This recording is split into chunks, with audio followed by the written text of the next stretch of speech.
What's up？大家好，今日喺 G 世代永恆裏邊同大家分享下 EX11嘅雙使命打法。咁我哋可以見到呢一度所有嘅駕駛員咧都係送嘅或者係活動嘅駕駛員嚟嘅。咁而艦就係用一個主角艦啦。咁喺第二隊裏邊咧，必須要由呢一個馬沙去乘坐呢個鳳凰嘅，因為佢係一個三動嘅角色啦，並且係持有呢一個射程增加嘅技能。跟住第二部機就係阿索隆，咁就配搭翻一個任意嘅防禦駕駛員。第三部就係紅蛇 P2 啦，咁都係配搭翻一個嘅雙支援駕駛員就 OK 嘅，未必需要係天外駕駛員。跟住最後第四同第五部機都係任意嘅防禦機體就可以噶啦。咁我哋事不宜遲就嚟開始啦。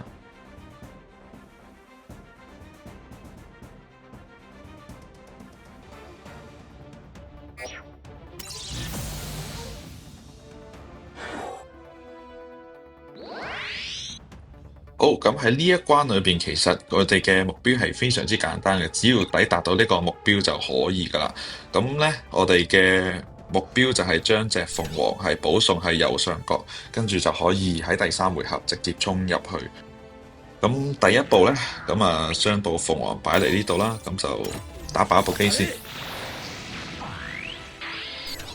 跟住呢係開呢個嘅射程增幅，跟住嚟到最盡嘅呢一個位，就可以打爆另外一部機。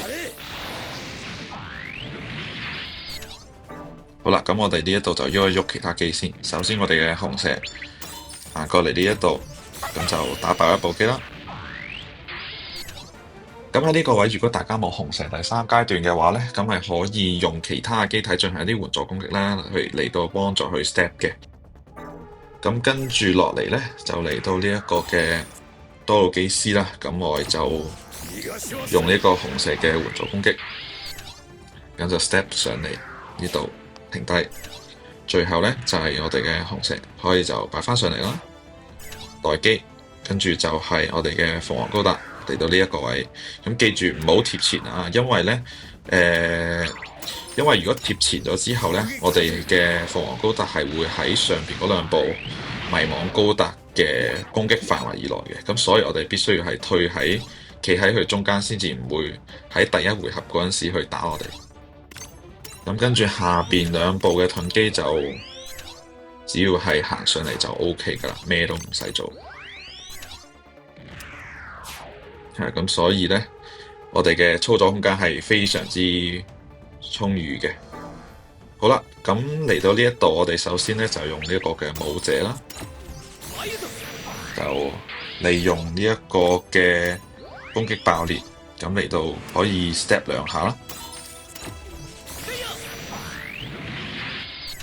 咁我哋就可以衝到好前噶啦。咁唔好打對面嘅敵機啦。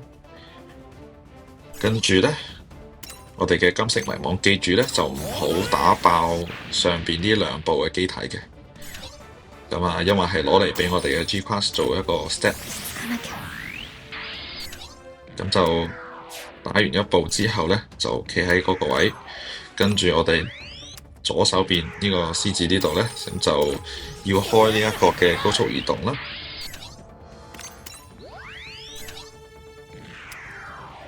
行嚟呢一個位置，咁就上一格。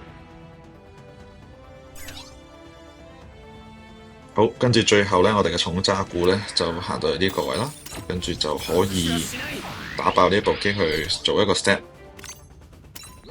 擺翻個搖擺閃避，頂住對面隻鳥高達。好啦，咁嚟到敵人階段，首先因為我哋係開咗呢一個嘅搖擺閃避啦，所以係可以閃晒對面嘅所有援助攻擊。跟住第二步，咁就係用呢一個嘅門防啦。咁基本上我哋係唔需要打爆下邊嗰幾部機體嘅，我哋只要係我哋嗰部嘅鳳凰高達衝到上去就可以噶啦。咁喺呢一度就重渣古可以做一個防禦啦。最後就係用下邊呢一部嘅盾機，咁就去輪流去承受個傷害。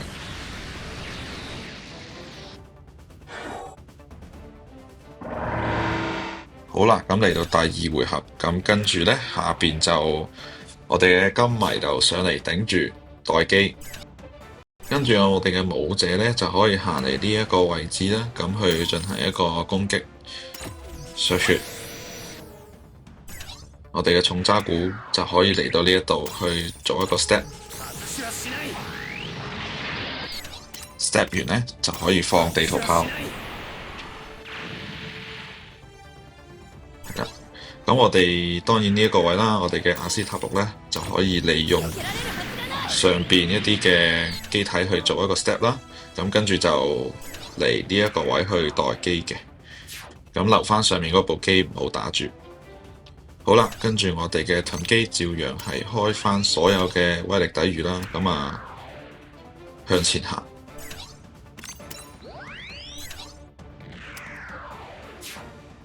跟住我哋嘅 G-Class 開條擺閃臂嚟到呢度頂住佢。咁呢個時候我哋就可以用部船嘅 HP 恢復去恢復翻我哋兩部盾機同埋呢個重渣古嘅血量啦。咁好啦，嚟到最關鍵嘅呢一個位啦。咁就首先呢，我哋嘅 P2 可以行過嚟呢一度，呢一部嘅機嚟做一個 step， 跟住就行去呢一個正義嘅正下方待機。跟住我哋嘅多個機師咧就行喺呢一個嘅紅蛇嘅後邊待機。最後咧，我哋嘅鳳凰高達就可以喺呢一度 step 一下，跟住咧開射程增幅。咁就嚟到呢一個位置，記住係啱啱好頂到進5格，開咗射程增幅個位置嘅。咁我哋就用呢一個緩攻啦，就可以直接打爆下邊嗰隻啦。跟住咧，我哋就企喺成個地圖嘅右上角最角落頭個位置待機。咁我哋見到其實好多對面嘅機體，我哋都係唔需要喐佢嘅，因為我哋根本就唔需要去理會啦，只要隻鳳凰高達衝到入去就得噶啦。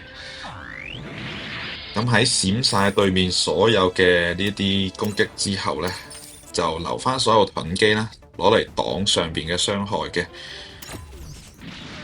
咁喺呢一個位防禦，呢個位都係防禦就得啦。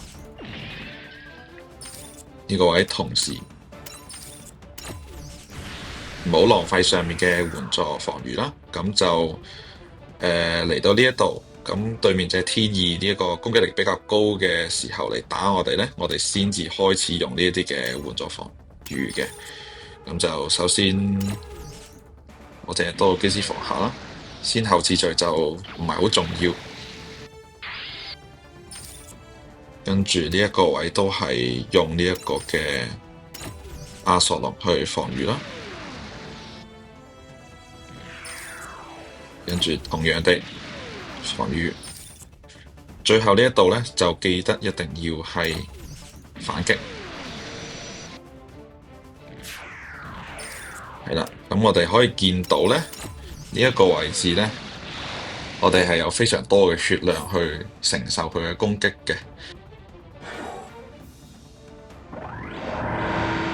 咁嚟到最後呢一個回合，點樣可以去令鳳凰高達送入最尾呢一個嘅位置呢？答案就係去打爆呢一部嘅正義高達啦。咁喺打爆呢部正義高達之後，係會出到幾部嘅盾機喺上邊，咁我哋就可以用嗰個去 step， 跟住去打入嗰個最尾嘅位置。你可以用片防啦嘅手段啦，或者係幾部機上去圍住佢都冇乜所謂嘅。咁但係注意就係，我哋嘅紅蛇就最好唔好喺下邊待機啦，因為我哋係要用到佢嘅援助攻擊嘅。咁如果你冇辦法進行呢個片防嘅手段呢，我係會建議你用阿斯塔錄啦、武者啦，同埋阿索隆上去一齊圍住打爆佢嘅。係啦，咁打爆隻正義之後呢，呢一隻嘅盾機就會出咗嚟啦。咁我哋嘅鳳凰高達就可以利用佢嚟做一個 step 嘅。咁而呢一個位咁啊，首先用呢一個嘅重高達啦。咁去嚟呢一個位，咁就開翻呢個鎖定，係目的係去消耗翻上面隻命運高達嘅呢個援助防禦。咁跟住我哋嘅紅蛇就行嚟呢個位，都係去消耗對面嘅呢一個援助防禦啦。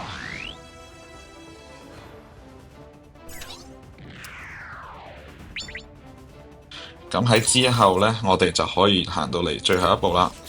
就係做一個 step，跟住咧就開住我哋嘅地圖炮，衝入終點。